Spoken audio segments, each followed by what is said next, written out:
Hi everyone, how are you? Good morning, good afternoon, good evening to all of you. So let's start connecting today with the chakra of our knees. And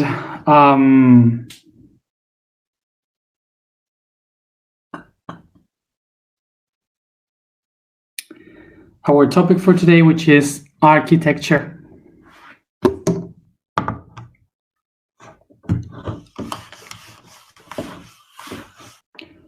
So let's begin with this topic, which is one of the beauty arts that affect us the most, because it's about space. And all of us are affected by it because we all live surrounded by space, by places. We all move through places in our life. We cannot escape from that. So all the spots that we can go has architecture. So let's go to understand what is architecture. So perhaps maybe architecture is not affecting us as the beauty like the other arts had, like music or painting, dancing, which are much more moving in our emotional. But even though architecture is kind of the one that affects us all every day, constantly. So it's important to know about it. I hope to have time to say everything that I have to say about it. So let's go to the etymology of the words that compose architecture. Okay, so architecture.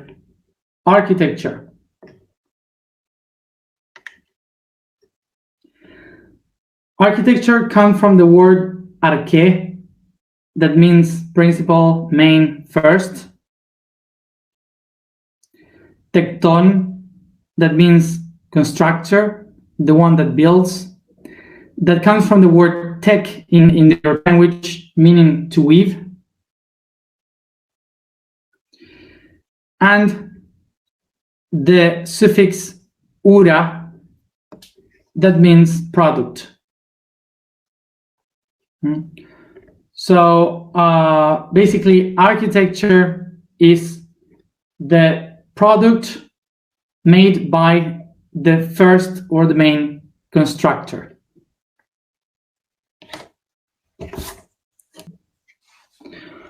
So from where comes this name? From the idea of from the time in which we started to need someone that guide the construction of something. So to go to the past, to go to the first people that started to build, we have to remember that we at first were nomads. We travel along the Africa and Middle East, and we were following the animals and building some tents and then keep going. So there were many people that were traveling around. But eventually, when they discover when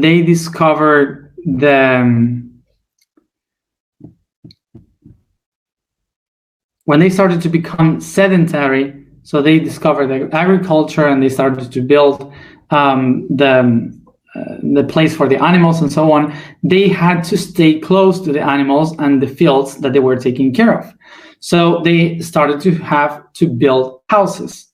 And the way they did it was, of course, with mud, clay, and stones. So they started to make these kind of caves with these materials and they created these first houses. So this made that many of the people that that became sedentary, they just did all the constructions as best as they could. They were trying to do their best. But what happened is that not all of them knew how precisely to do it. So with experience, some of these people stopped being just the ones that stopped being the ones that worked in the fields, and they were the people helping how to build the structures. So they were kind of the masters of construction. So because of this, they were guiding others, and they were called, of course, the main constructors, which in Greece was called the architect. So at first, of course, people weren't called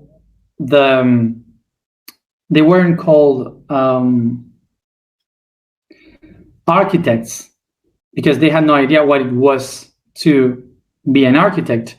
But they were people that had a lot of vision, that they knew how to make things, how to take matter and to make something new, a tool to solve problems. So it was said that they have ingenuity. Is that how you say it in English? Ingenuity. So so they were kind of called that they had a genie, that they were genius. So let's go into the history of this.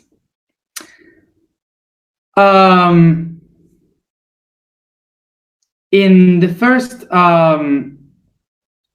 of course, that people was not called like architects. As I said, it was ingenuity. So this means that you have a genius. Okay, ingenuity is that you have a genius. What is genius? Genius comes from the word gen, that means origin, that means to give birth. And it's a word that we relate to being born. So in the old traditions, they said that in the moment you are born, you have someone that accompanies you throughout your life. Today we call that the guardian, the angel that is guarding us through our life. We can call it our guides or masters. In the past, they call it the genie, which means the one that is from the moment of birth. That's the meaning of genie. Okay, so this being that accompanies us from another levels, protecting us through our lives, through our life. So this being was the one that we know now as a genie, the genie of the lamp, for example. The old traditions, that there were some genies that they sit here and they speak to you and they accomplish your dreams. Well, basically, this story is because the idea that the old people had in that time was that there were some genies from the moment of birth, that they were helping us to solve problems, to keep alive, and to have ingenuity, which means that whenever someone has a problem, this genie can tell to the ear what to do, so we know how to solve the problems. We ideas. They help us to solve our problems. So this is why we used to say that the genies accomplish our desires, our wishes. So throughout many years, thousands of years, the people used to celebrate the genies and to give something in return to those genies. And because they were called genie, because they were from the moment of birth, they would give these gifts and these ceremonies in the moment of birth every year. So every year they would celebrate and give offers to their genies, and that's the origin of celebrating the birthday. Before, we didn't celebrate birthday in all cultures. We were just celebrating the genie that we had. So that's interesting to know. And so it was the celebrating for them, and so we call ingenuity to have this ability to know how to download ideas. Okay, so this is why the people that had the ability to take the matter and to do something to transform reality were called the engineers. Okay, engineers are the people that has the genie that knows how to take the matter, to build a tool, and to solve a problem. Okay, so basically that's the origin of engineering. Basically, that's the origin of the name. So that's a bit of story, so you know from where it came from. So throughout thousands of years, a lot of engineers were solving many problems, not only about technology or about construction. They were trying to solve many topics that humans needed in order to evolve. So eventually, in one point, they started to build places where these engineers could go and share their genie. They could be ingenious in that space, that they could learn, share, practice about many other things, about many other kind of topics. So it was not that the people went there to study a specific engineering like we do today, but they were there to share about everything, to share about mathematics, but also arts, also construction, geometry, painting, everything.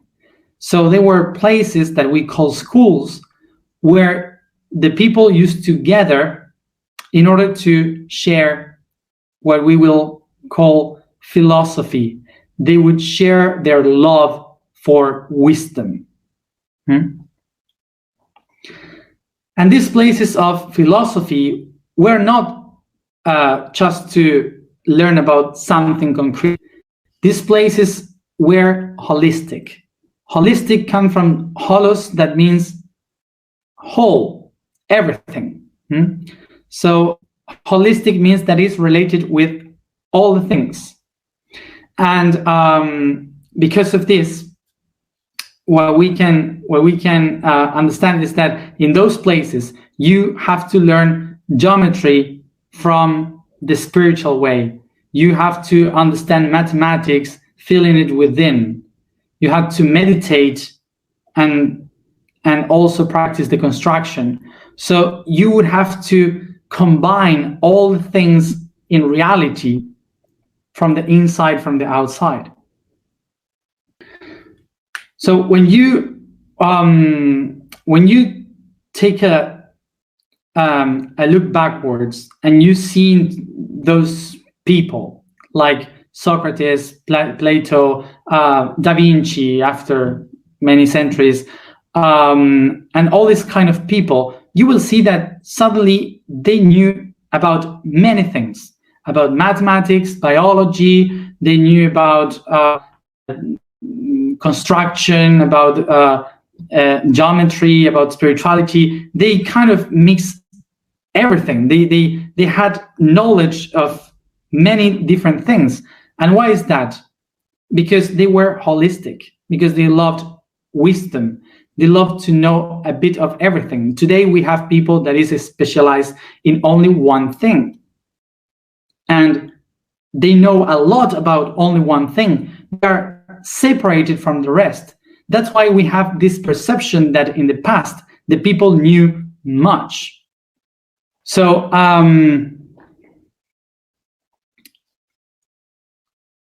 it's not that those people in the past were genius or they were special. It was basically that they were free to open their minds to know many things, to open their minds to accept many other options. That's not to be super human. No, it's basically that they were open to receive, to question reality, to wonder. They wanted to know the connection of everything. That was the point. So today, what people does is to go and study something, and I want to know this, and I have to be the best one on this, and all the rest, I don't care about the rest. I'm just gonna do this as best as I can. And that's what makes us so bad as a humanity, because we have no idea about many things. We just have an idea of only our thing.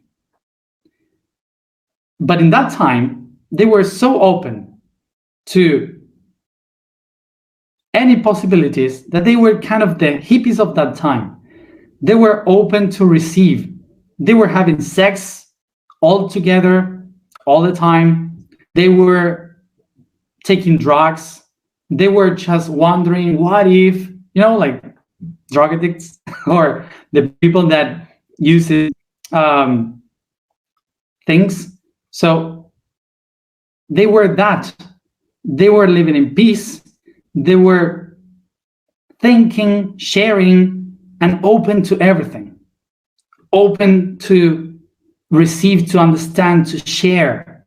They were not close to anything. That's why we look at them as genius, that they do many things.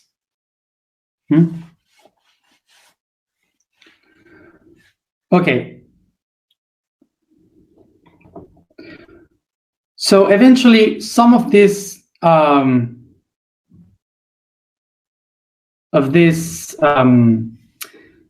philosophers understand that everything in the universe, everything that they were trying to understand, was all related through mathematics and geometry. That you can take any one of the arts, any of the knowledge, anything that they could possibly try to understand, music, paintings, everything, and it will all summarize in numbers and patterns. And these numbers and patterns were kind of shaping the whole reality. So they started to understand that flowers, trees, the sun, the moon, astrology, astronomy, biology, arts, everything was related with numbers and geometry. That was the summarize of everything. So what they started to do is to say, if we want to understand God, the divinity, we have to think in terms of numbers and geometry. So we have to live that by building, using that to feel the connection with the divinity. So what they did was to take the ingenious people to turn all these numbers and geometry into one of the main and most important arts that could make us feel the divine, which is architecture. In that time, an architect had to know a little bit of everything, had to know about nature, botanics, mathematics, music, biology, and spirituality, about light and color. An architect needed to know God, to understand the divinity. This is why they created the idea that God, the universe, was called the great architect. And this great architect was the one that designed all things, that designed everything through mathematics and geometry. So the architects were willing to connect with the idea of the divine through construction. So people eventually, when they accomplished to get a bit of everything to understand the whole, they were able to build things like the pyramids, for example, that even today, people have no idea how they were built. And this is basically because people from today are looking into the pyramids from the point of view of just engineering, of just structural construction, slavery, architecture. But in that time, it was not only that, it was many other things. So this is why architecture is one of the most important ones to understand the whole universe, not only to make a planning and to build a house or a building. Architecture goes beyond, goes to try to understand how everything was created, how to build reality. And this is because architecture is related with two main things: the void, the emptiness, and the space. So when we say void, void is a place where nothing exists, and that eventually something starts to occupy a space on it. Like, for example, a desert, a forest, a mountain. They are architecture, they are constructions, because they have a mathematics on it, they have a geometry on it. So from the void of nothing appears the space that starts to reproduce in many shapes. So space is basically where the architecture can be done. So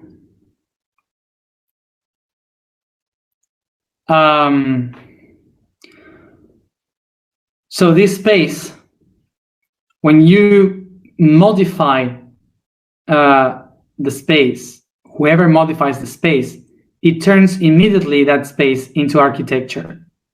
Like a very old human that creates a path along a place, someone that constructs a small dam, someone that makes a boat, that carves the land to sow a seed.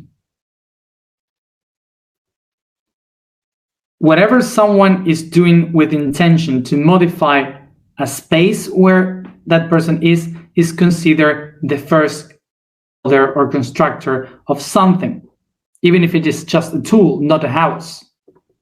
That's why it's architecture.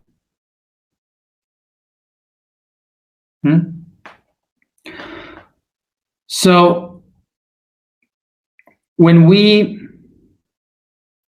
whatever we do with ourselves, inside or outside, is basically architecture. So if we want to modify ourselves, to transform ourselves, we have to become architects. So to build ourselves into a new shape, into a new reality, we have to take into account the sacred trinity of architecture that I tried to write here, just in case that I don't know if you are going to see it, but anyway, I will let it here.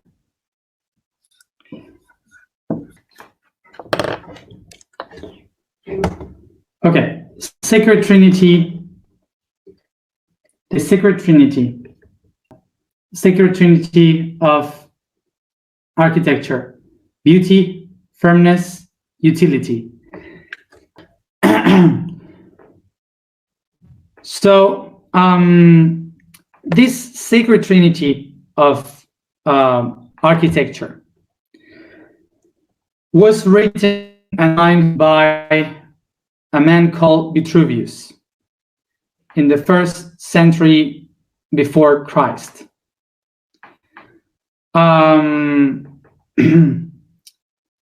For sure, you know the name Vitruvius because Da Vinci has done the Man of Vitruvius, which is a drawing that he made honoring this architect that has written how the architecture works, and he established this the Trinity of architecture.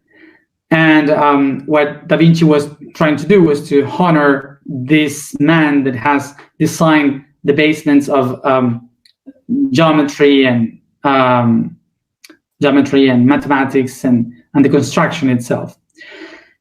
Even if today architecture has changed a lot, of course, that these three are not the base of architecture anymore, because today the architecture is much more different. Architecture doesn't need exactly today to be related to beauty.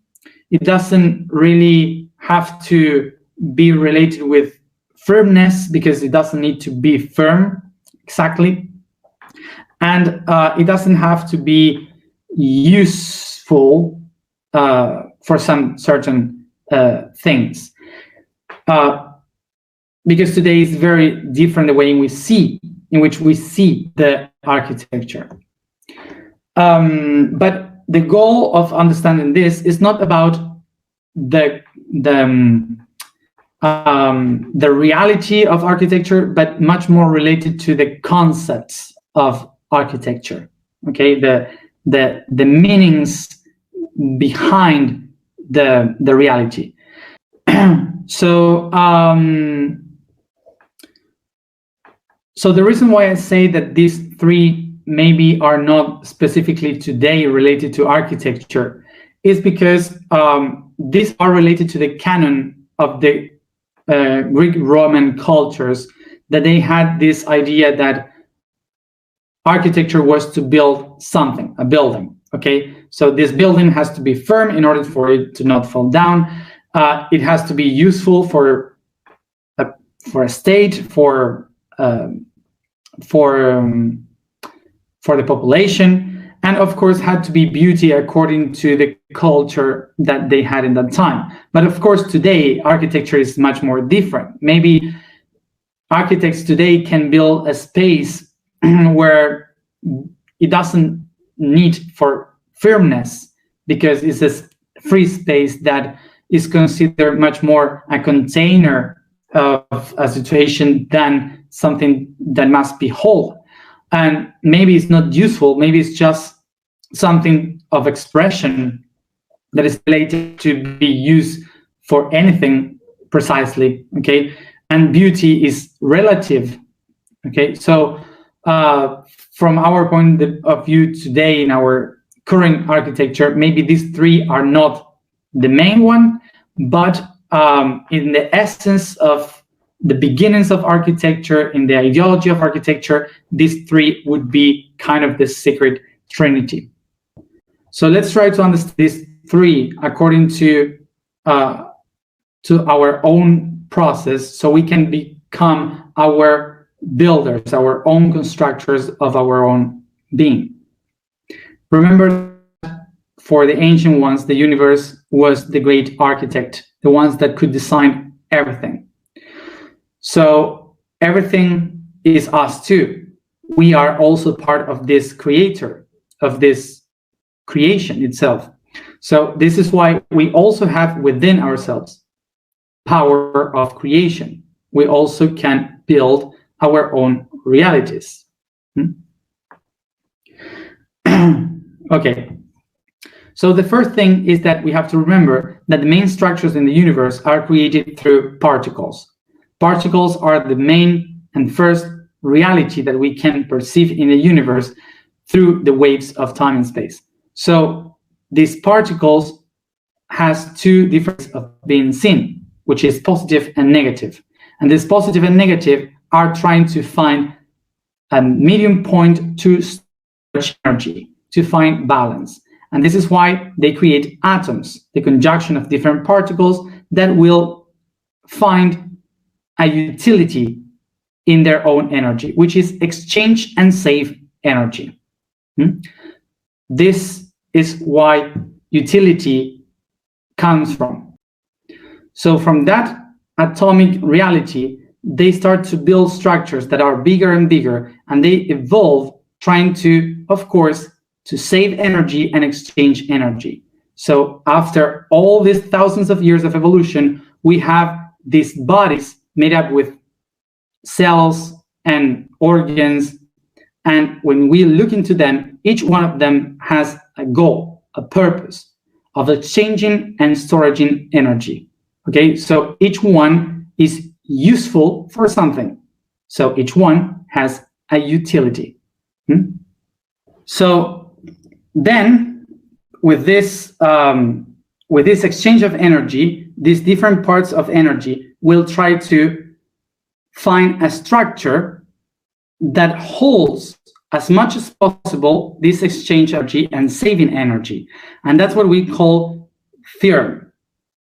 Firmness is the idea of holding as much as possible one structure. The first one that exists is the tetrahedron. The tetrahedron is the basement for all the patterns that will exist in the universe, because it's the most stronger one. It's impossible to break in the universe. Okay. So the idea of firmness would be to find the patterns that hold the energy. So of course that then this one will find different other ways, like this one here. I have more, but this one's here. So all these structures are going to be the firmness that the structure needs in order to save energy. Okay, in order to save energy. Perfect. So then from this multiplication comes the third part, which is beauty. Beauty comes when you have these structures and suddenly you are able to design structures from it, like this beautiful flower of life. Or here with this structure, suddenly you get this, and you find the Star of David, and many other structures that will appear, giving beauty to all creation. Many possibilities to create. So, of course, that this is the reason why ancient ones call God the great architect, because by mathematics and geometry, have here the utility of a structure, the firmness of a structure, and the beauty through its multiplication. And the way in which we use this building in ourselves is recognizing, remembering that each one of these structures are organs, are emotions, are chakras. So when we start to recognize which chakra is each one of these, if I know the utility, the useness, the utility of each one of these structures in my body, when I know my organs, when I know my chakras, if they are useful for me, what things I can use from me, if they are firm, if I am in my own axis, if they are strong, if I find myself strong, or what are my weaknesses, when I recognize the beauty that I can give to the world through my attributes, my gifts, so I will be building myself up. So basically, to become the builder of my own reality, of my own self, is to know this mathematics and geometry, and to know how useful are each part of self, how firm I am, and what are my attributes that I can share with the world.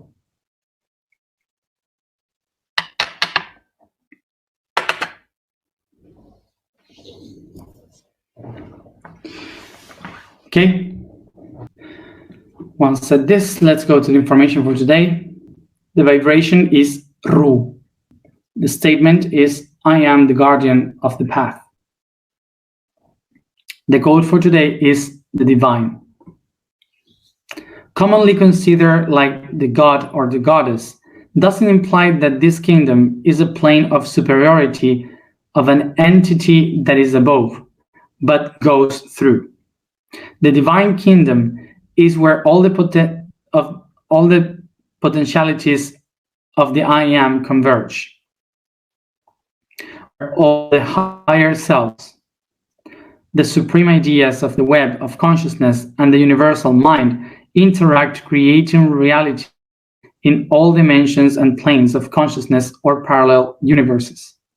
Thus, the kingdom of divinity is within every atom, and thereby within every reality and living being. Let's go to the alignment.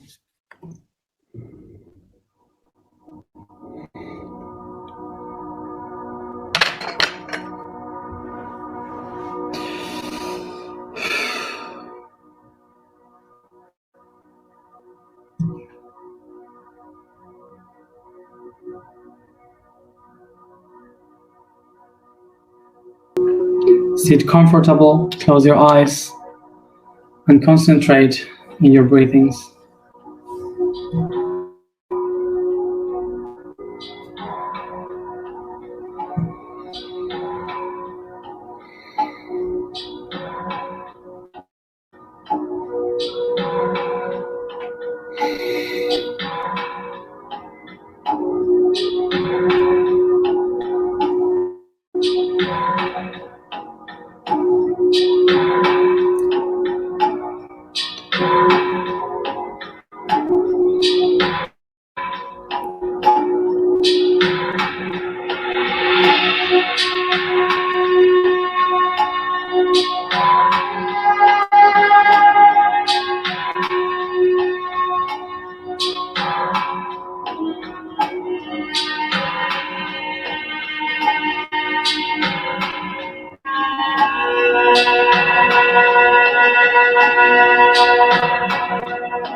I become aware of the space around me, the body I inhabit, and my own breath.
I use my imagination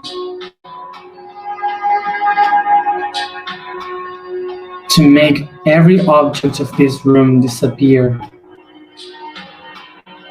I become aware of how every one of them vanish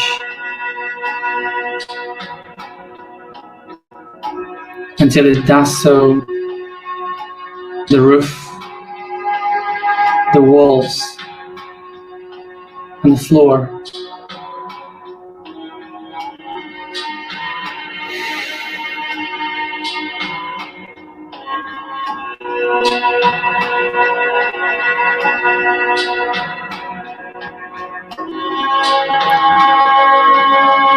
Until there is nothing more than void and myself in the center of it.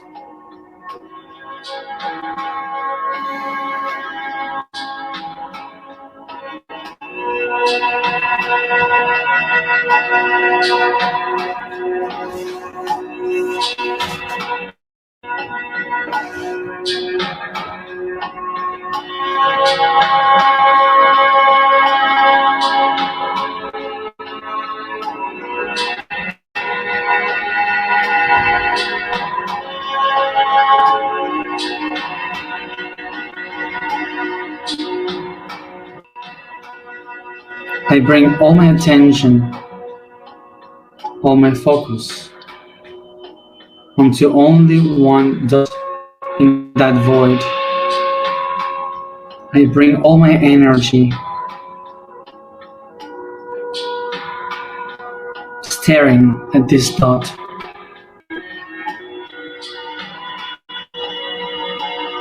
I take deep breath, and as I stare at this point,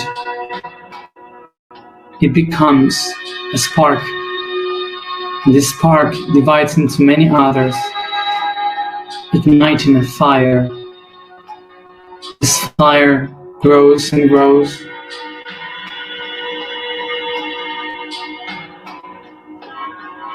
until it lights my surroundings, and I can feel the heat of it in my skin.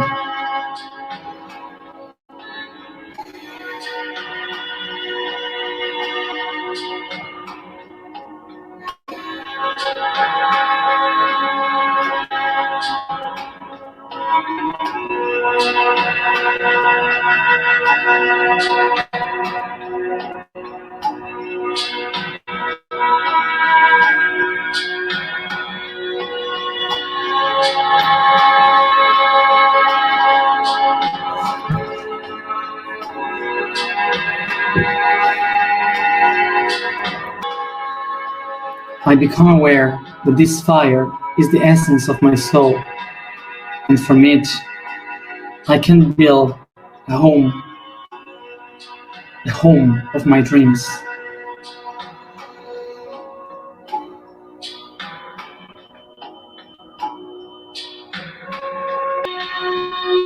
I take this fire with my hands,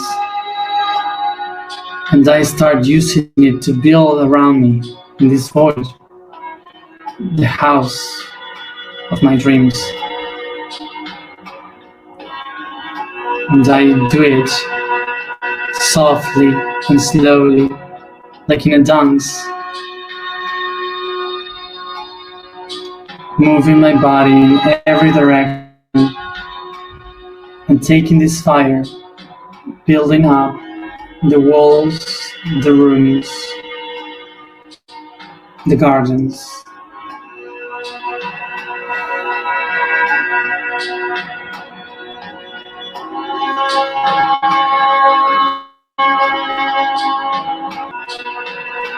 I become really aware of what am I building,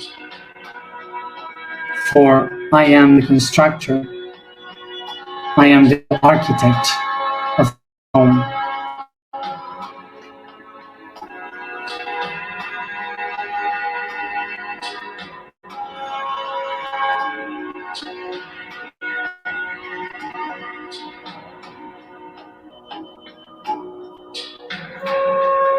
I recognize the design of the home. I feel that I can trace the plans, the designs, growing this house up to the sides or below. I become aware of every door, every window, the furniture, the kitchen, the walls.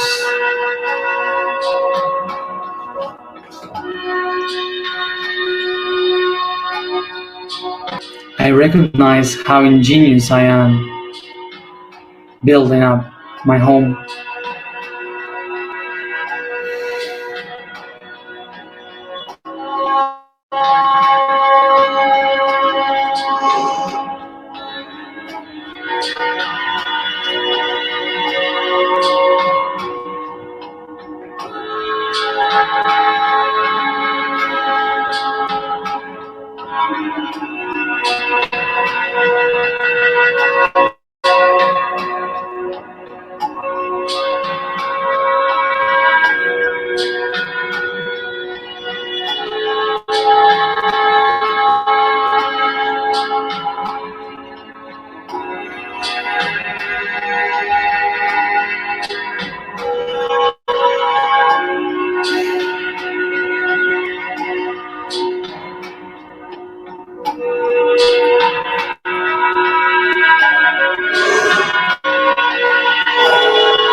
I designed in the center of this house a structure, a metal structure that remembers me how firm I have to be, how beauty it can become, and that is useful for me to create my future. So I set the intention that this structure can hold all the things that allow me to build my future.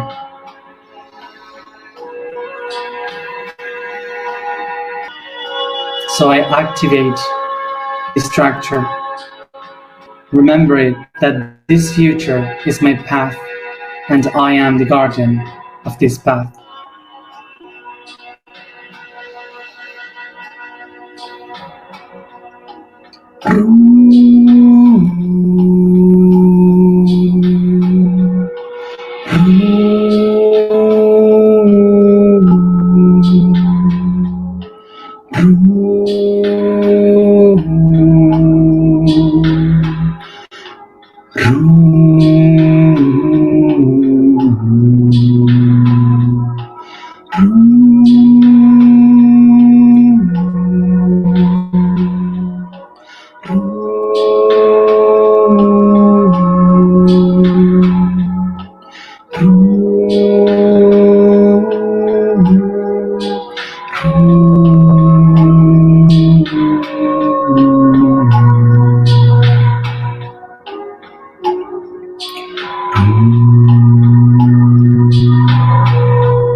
I am the guardian of the path. I am the guardian of the path. I am the guardian of the path.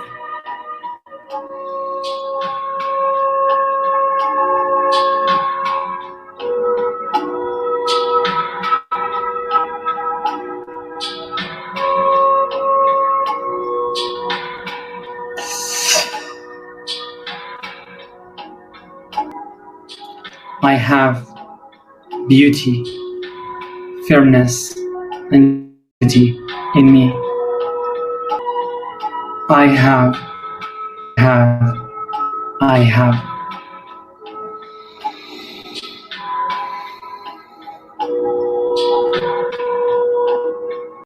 Take breath, and each one at its own time, come back here and now.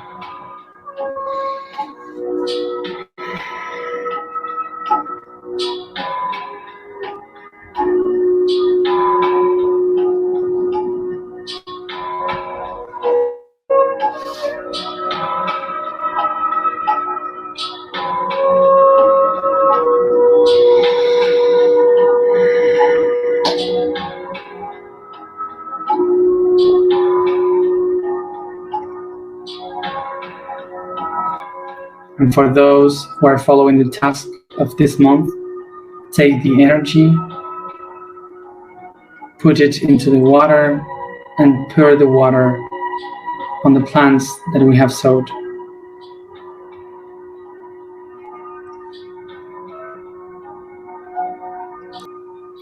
Thank you everybody for being here another day, and see you tomorrow, as always, at the same time.